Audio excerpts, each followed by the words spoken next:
So what do UFOs and Congress have to do with your life? Well, a lot, as it turns out. We're going to talk about it. So when I began learning about this topic, I think it was sometime after that New York Times article came out in 2017, kind of officially talking about the fact that the U.S. actually did have a program to investigate UFOs, or UAP, some people call them that. UAP stands for Unidentified Anomalous Phenomena, not Unidentified Aerial Phenomena. It used to be Unidentified Aerial Phenomena. However, then our government realized that a lot of these craft are actually transmedium, meaning they can move from air to water and back very easily. The more I began digging into this issue and becoming interested in it, the more I realized that this is a wild story, and it's going to keep getting wilder, if I'm being honest, if I'm right about this. So there's this guy, his name is David Grusch, and he was a very highly ranked military intelligence officer for the government, worked as a lead investigator in the UAP task force out of the Pentagon, and was associated with several other programs having to deal with this topic. He was interviewing people, and he also began being approached by people high up in security and intelligence, some of whom he actually knew. And these folks kind of shut the door to his office and started confessing that, look, there's this program that you should look into. I've been a part of it, or I've been briefed on it, or I am still part of it. They were essentially saying that our government has had a UFO crash retrieval and reverse engineering program since at least the end of World War II. Okay. You've stated that the government is in possession of potentially non-human spacecraft. Based on your experience and extensive conversations with experts, do you believe our government has made contact with intelligent extraterrestrials? Something I can't discuss in public setting. Okay, and I can't ask when you think this occurred. If you believe we have crashed craft, stated earlier, do we have the bodies of the pilots who piloted this craft? As I've stated publicly already in my Newsnation interview, biologics came with some of these recoveries, yeah. Were they, I guess, human or non-human biologics? Non-human, and that was the assessment of people with direct knowledge on the program I talked to that are currently still on the program. And was this documentary evidence, this video, photos, eyewitness? Like, how would that be determined? The specific documentation I would have to talk to you in a skiff about. Gotcha. Yeah. Okay. So, and you may or may not be able to answer my last question, and maybe we get into a skiff at the next hearing that we have, but who in the government, either what agency, sub-agency, what contractors, who should be called into the next hearing about UAPs, either in a public setting or even in a private setting? And you probably can't name names, but what agencies or organizations, contractors, et cetera, do we need to call in to get these questions answered, whether it's about funding, what programs are happening, and what's out there? I can give you a specific cooperative and hostile witness list of specific individuals that were in those. And how? It's a lot to wrap your brain around. It sounds very sci-fi, but I don't think we're even scraping the surface of just how sci-fi this actually might get in reality. Aliens, whatever you want to call it. However, I don't know if aliens is perhaps really the greatest term for this. David Grusch has mentioned they're talking about more than just people from another star system. They're talking about people potentially, or entities, if you will, intelligence from other dimensions. The biggest problem with these programs is that they have no congressional oversight. If everything that David Grusch says is true, these programs are running without congressional oversight whatsoever, meaning there are people in Congress who have a high security clearing. I think there's about 8 of them. They are allowed to be briefed on some of our most secret military operations, programs, things like that. And even these people don't know what this is, and they're trying to figure it out. Particularly in the House subcommittee, there's an investigation, and they've kind of been stonewalled. It's been very interesting to watch. So, you know, these witnesses are very concerned that we're not in a good place if these programs continue to run without any checks and balances. And It's rather concerning. Grusch, as a result of your previous government work, have you met with people with direct knowledge or have direct knowledge yourself of non-human origin craft? Yes, I personally interviewed those individuals. Mr. Grusch, as a result of your previous government work, have you met with people with direct knowledge or have direct knowledge yourself about ATs, advanced technologies that the U.S. government has? Based on conventional advanced tech, I was briefed to the preponderance of the Defense Department's both space and aerospace compartmented programs, yeah. Do you have knowledge or do you have reason to believe that there are programs in the advanced tech space that are unsanctioned? Yes, I do. Okay. Yeah. And when you say that they're above congressional oversight, what do you mean? Complicated question. So there's, some, I would call it abuse here. So congressional oversight of conventional special access programs. So I'll use Title 10, so DOD as an example, right? So 10 U.S. Code Section 119 discusses congressional oversight of SAPs, discusses the DepSecDef's ability to waive congressional reporting. However, the Gang of Eight is at least supposed to be notified if a waived or waive bigoted unacknowledged SAP is created, and that's public law. Well, so that how does, I don't want to cut you off, but Yeah. how does a program like that get funded? I will give you generalities. I can get very specific in a closed session, but misappropriation of funds and Does that mean self-fund.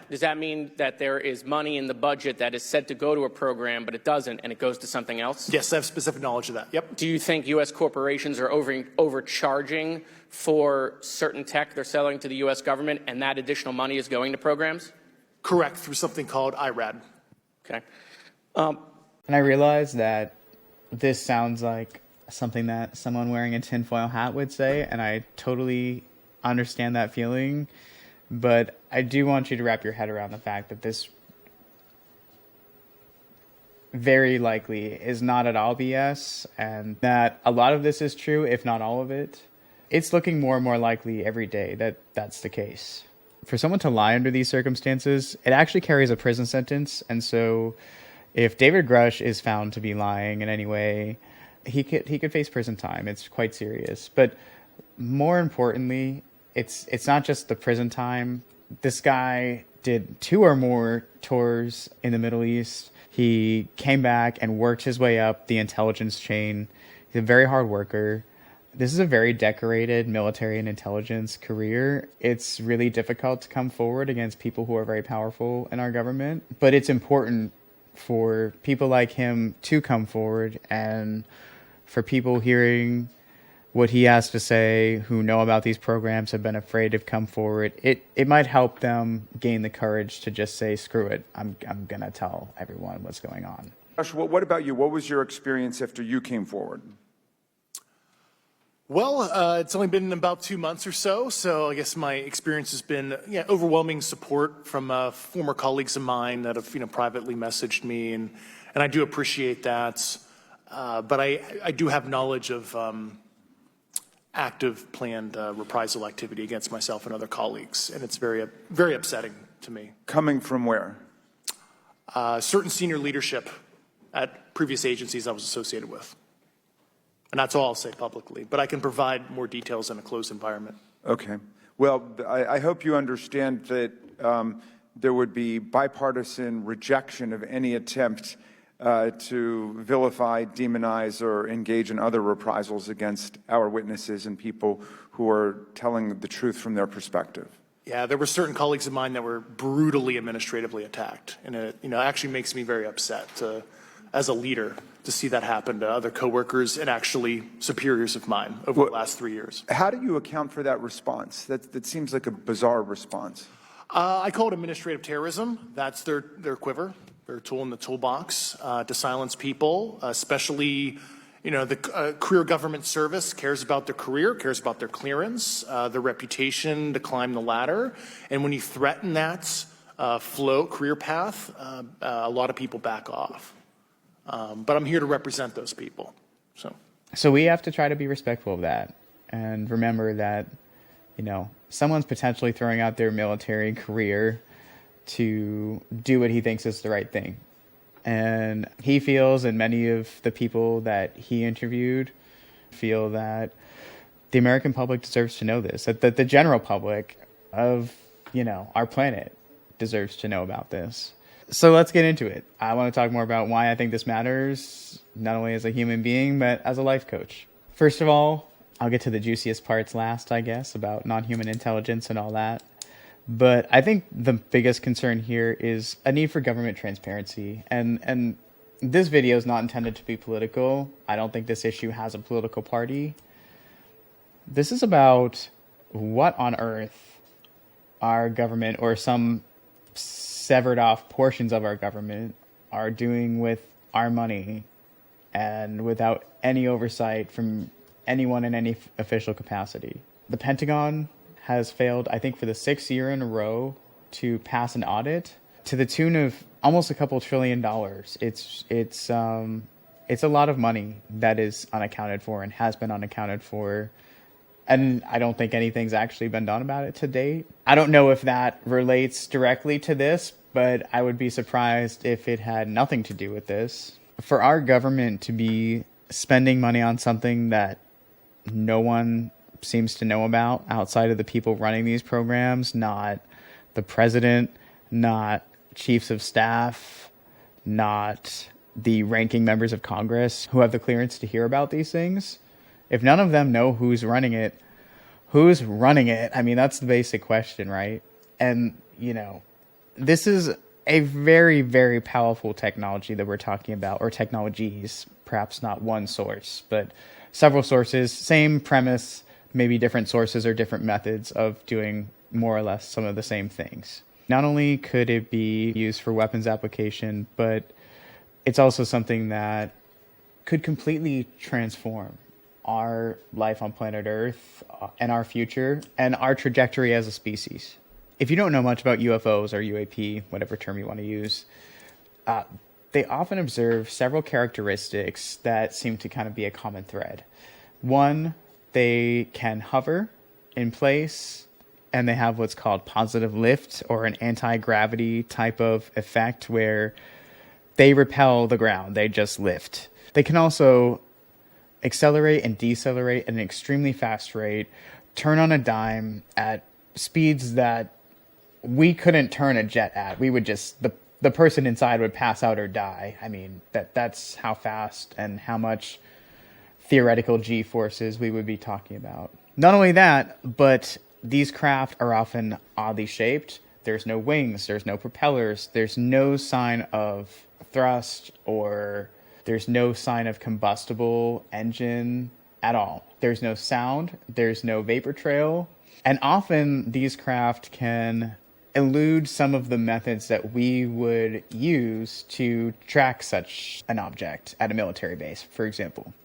So sometimes there's no signature, and what I mean by signature is like heat. So they can pop on and off of a radar, they can pop in and out of sight on thermal, which is the part that really throws people for a loop, because, no cloaking technology can do that either that we're aware of. So it just begs the question, how does it work? And I think that's something that perhaps our government's been looking into for quite some time. But most importantly, the types of technology we're talking about here, this is something that presumably runs without any kind of fuel, produces a massive amount of energy, and potentially produces that energy for a very indefinite period, a very, very long period of time. So I don't think it's even possible for me to understand fully, but to convey to you the level of change that would occur in our society if we were to actually begin researching this type of technology in the open. It would change nearly every sector of society. We'd be jumping over solar and into something else entirely. Not that solar doesn't have its place and that it couldn't help us, but we would be moving past solar very quickly into something else. And that something else would basically do away with the need for any fuel. We would have limitless clean energy for everyone forever. I mean, completely revolutionizing travel, maybe doing away with cars altogether because of the anti-gravitic effect, the positive lift effect. flying cars might finally be real. All of that. I mean, I know that sounds wacky and it sounds very future sci-fi, but I don't know how future that is at this point, to be honest with you, especially given the fact that if what this guy says is true, our government's already been working on it for like 80 years. It would be hard to conceive some of the other changes that would affect. I imagine there would be some positive changes in communication, in, I don't know, maybe even in the medical field. Completely change the way we think about what we need to survive and what we need to do to make certain things or to make certain things happen. It would revolutionize a lot of things that we do. So why isn't this technology part of our lives? I think on one hand, there's probably the argument that this technology could be weaponized, could have a weapons application, and that's valid, and I think that's fair to point out. However, I think the bigger thing is all of the technological advances I just said, none of those things really benefit the people who are in charge of the way things are right now. Our top lobbies in the country, our energy, all of these different entities or different industries that would essentially die with the creation of this technology or the mass production of this technology. And I have a feeling that has something to do also with the level of secrecy that there's been about it. Whatever the reason, there has been a lot of pushback on this.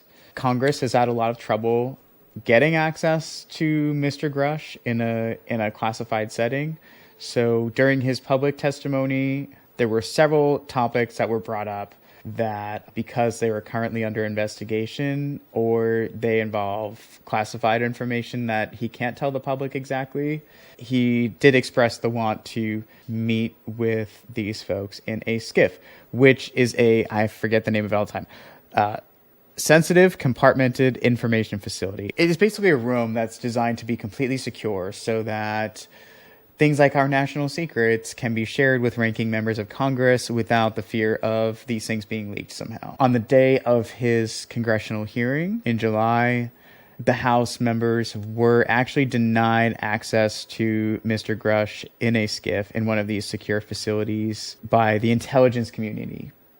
They were all pretty upset about it, in addition to preventing David Grusch from meeting with members of Congress directly for a long time. There has also been key provisions of Chuck Schumer and Mike Round's UAP disclosure bill that were stripped, and in its place, a bunch of exemptions for having to disclose on this topic under very broad kind of national security guidelines. David Grusch certainly did allude to the fact that people have been killed to keep this secret, and he himself experienced retaliation and continues to experience some retaliatory action for, trying to do the right thing and to fucking do his job. So let's get to the last part, the juicy part.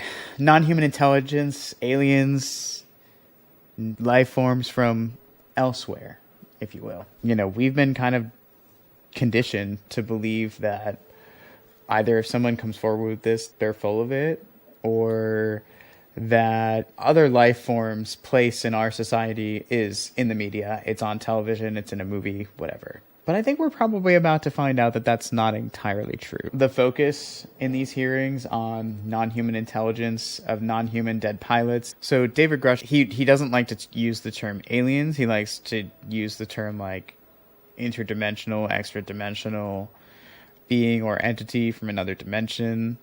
Just another plane of existence. We have a theoretical framework to explain other dimensions, and we know that they exist, but because we can't see them with our eyes, it's a little difficult for us to study or really truly comprehend. The concept that an alien species that's technologically advanced enough to travel billions of light years gets here and somehow is incompetent enough to not survive Earth or crashes is something that I find a little bit far-fetched. And with that being said, you have mentioned that there's interdimensional potential. Could you expound on that? Yeah, to answer your first question, and I'm here as a fact witness and expert, but I will give you a theoretical framework, at least to work off, to kind of espouse crashes. regardless of, your level of sentience, right? Planes crash, cars crash, n number of sorties, however high, a small percentage are going to end in, mission failure, if you will, as we say in the Air Force. And then in terms of multidimensionality, that kind of thing, the framework that I'm familiar with, for example, is something called the holographic principle. It derives itself from general relativity and quantum mechanics, and that is, if you want to imagine a 3D object such as yourself casting a shadow onto a 2D surface, that's the holographic principle. So you can be projected, quasi-projected from higher dimensional space to lower dimensional. It's a scientific trope that you can actually cross, literally, as far as I understand, but there's probably guys with PhDs that we could probably argue about that. But you have not seen any documentation that that's what's occurring? Only a theoretical framework discussion. Yes. Okay. But we're at a point in history now where the general public does believe that there's something out there, at least about half of us. But we have to learn about this, with an open mind. Whether you're a total believer and you've been looking into UFOs and other beings for a long time, or if this all sounds new to you and really strange, I get it. 5 years ago, if you asked me about this, I would say, maybe life exists elsewhere, but why would they be here? But I think it's really important as we kind of continue to address this to know that, or to prepare yourself rather, for the fact that this is going to get kind of weird. This is going to be weird for a while. As we discover more, it's just going to be one little piece of trickle of information, and then there's going to be another trickle of information. But I think following Mr. Grusch's testimony and some of the people that are probably going to start to come out because of it, I think that little trickle at the faucet is going to become an open fire hydrant really soon. And the amount of information coming out may be a little overwhelming for a while. If you're in a position where, for whatever reason, that the thought of having to wrap your head around life from elsewhere disturbs you, I get it. I totally get it. It is a little bit to wrap your head around. But here's the thing. Might be the most important thing I have to say to you. Do not let anyone, including yourself, but especially your government, make you think that you are completely unsafe and there's a reason that you need to fear for your life over this. That's not true. And I think that's evidenced by the fact that we've been living on our own, evolving for all this time, and at no point in modern history that we're aware of has anyone ever been afraid of, an alien invasion. We don't currently have overlords from other planets running our lives entirely. I think I would be stupid to insinuate that there is no darkness here, that there are no beings out there in the universe that have negative intentions, if you will. I'm sure that's true just based on basic probability, the same probability that I would apply to humankind. I guess to say that 95% of us have really great intentions most of the time, 5% of us sometimes really don't. So, I think if you apply that kind of rationale to the topic, it puts you in a place where it's easier to digest. And not only that, like I said, the fact that we've been living our lives and haven't been impeded upon. Look, we have been the only creatures destroying us for all these thousands of years. We've been slaughtering each other since the beginning of our time. So, we are probably more of a danger to ourselves than other beings could ever be to us for the most part. And I think we have to remember that.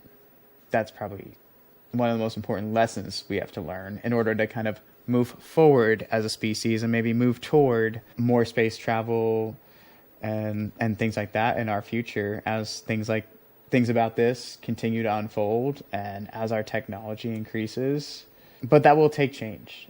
It will take change from you.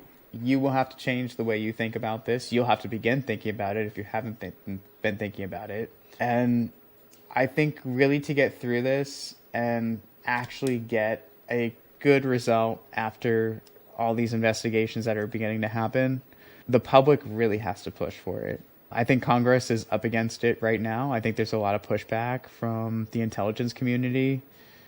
Many of them are saying they have no awareness of this. And to be honest, some of them might be lying and some of them actually might be telling the truth, even though it's not the truth, because they just haven't been informed, even though there's somebody that's in a ranking position that they should have been informed. Does that make sense? So I think it's going to get a little confusing as we kind of start to unravel it. But if there's one thing you could do yourself, it's make sure this is a topic that whoever you're voting for in the next election or whenever, whatever public representatives that you're electing, make sure that this is something that's on their radar and that they want to prioritize. I believe that we need to move up as a species.